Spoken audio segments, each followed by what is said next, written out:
स्वागत आहे तुमचं अनिता मराठी रेसिपीमध्ये। तर आज आपण पाहणार आहोत साबुदाणा वडे। तर साबुदाणा वडे कसे बनवायचे आणि त्याच्यासाठी काय काय पाहिजे आपण साहित्य पाहू। साबुदाणा 1 वाटी आहे, मी 5 ते 6 तास भिजवून घेतलेला आहे।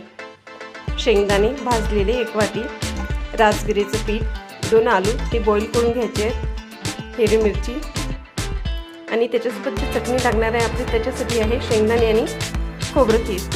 तर चला आपण पाहू साबुदाणा वडे कसे बनवायचे कळून घेऊ।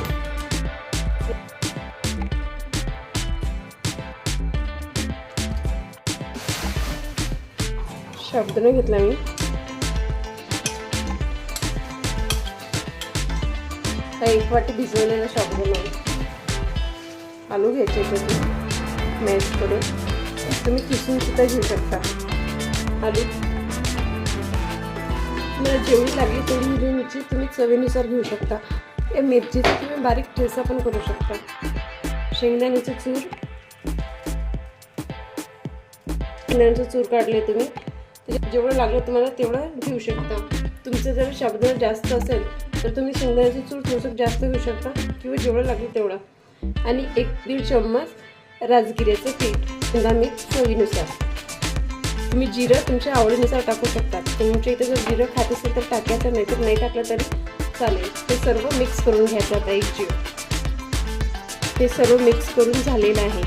आता याचे छोटे छोटे गोळे करून घ्यायचे, असे छोटे छोटे गोळे बनवून घ्यायचे।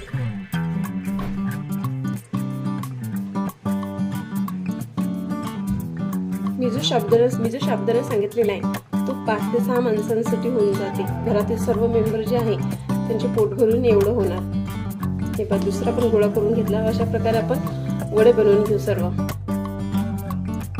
तेल गरम झालेलं आहे, त्या तेलामध्ये वडे टाकू।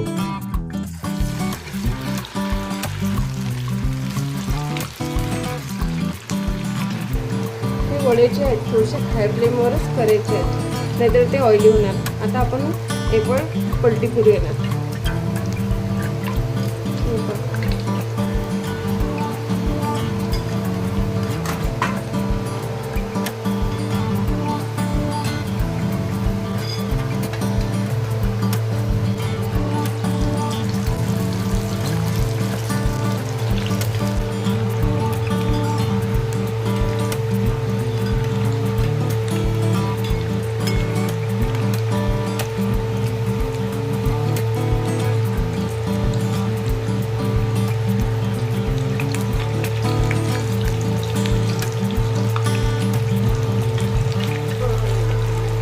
तरी ब्राऊन कलरचे होईपर्यंत आपल्याला तळायचे आहे।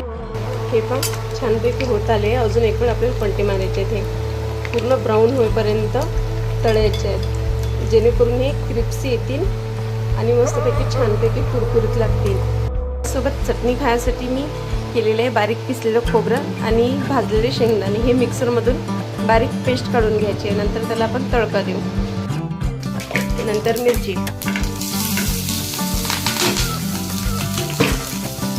आपल्याला तडका करायचा आहे। हा तडका झाला की त्या चटणीमध्ये टाकायचा आहे। हा तडका झालेला आहे। आपल्याला आता जी पेस्ट काढली आपण शेंगदाणे आणि खोबऱ्याची त्याच्यात टाकायचं आहे। हा तडका याच्यात टाकायचा आहे।